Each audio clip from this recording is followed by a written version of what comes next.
ऊर्ध्वं प्रदातस्य शाखा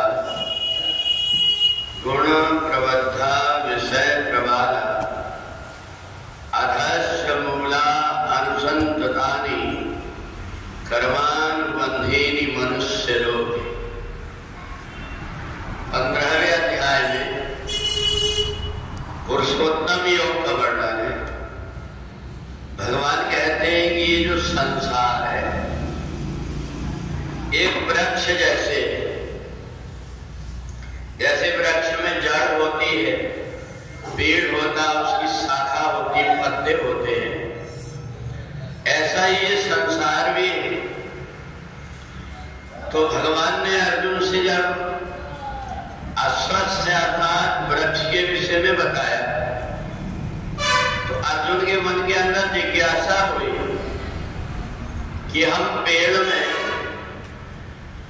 जब पानी देते हैं जड़ में तो उससे वो बढ़ता है, तो इसमें पानी कौन सा है? तो भगवान कहते हैं सतोगुण, रजोगुण और तमोगुण का इस वृक्ष में पानी जाता है। और जो व्यक्ति सतोगुणी होता है उस पानी से मनुष्य आदि योनियों को प्राप्त करके उत्तम कर्म करने लगता है।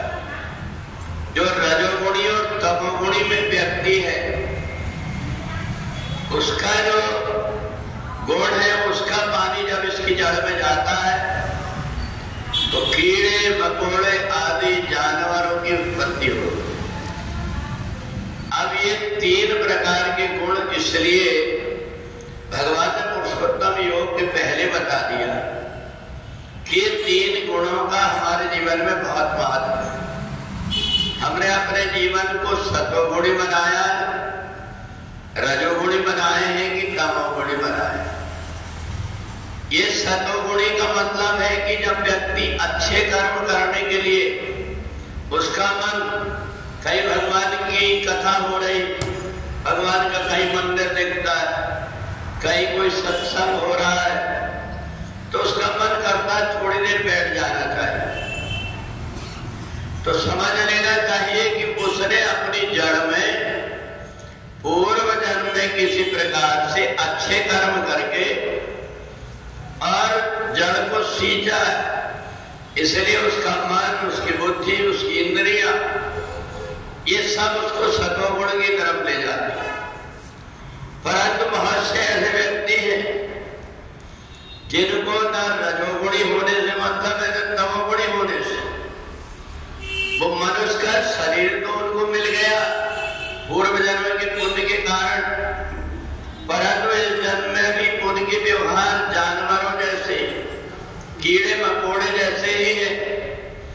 वो जब कभी बोलते हैं तो दूसरों को कष्ट हो, ऐसा व्यवहार होता है।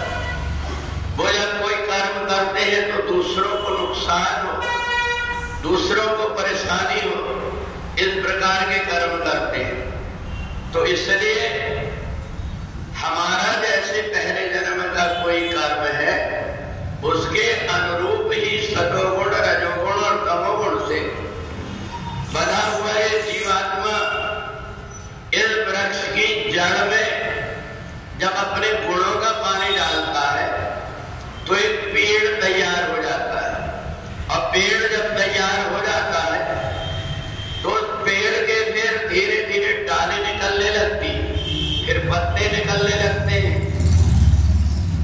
तो जिस प्रकार का पेड़ है, जिस प्रकृति का है, उस पेड़ में उसी प्रकार के फूल भी लगते हैं, उसी प्रकार के फल भी लगते हैं।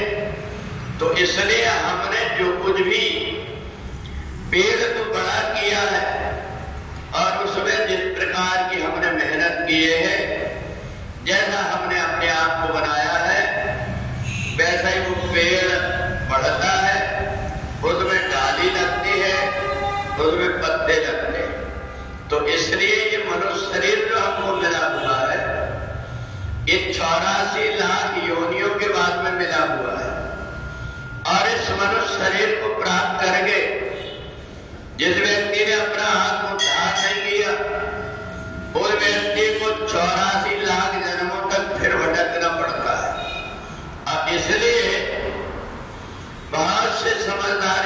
ऐसे होते हैं कि अपने जीवन में थोड़ा बहुत कष्ट जरूर हो जाए, परंतु हमारे व्यवहार से किसी को कष्ट ना हो, हमें से कोई कर्म ना करे कि हमारे जो पेड़ है उसमें ऐसा फल लगे जो फल हमारे पूरे जीवन को बर्बाद कर दे।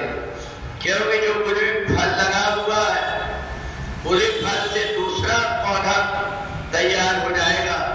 जब हमारा शरीर छूट जाएगा फिर से हमें दूसरा शरीर मिल जाएगा, पर जो फल लगा हुआ है पेड़ में उसी के द्वारा दूसरा शरीर मिलता है।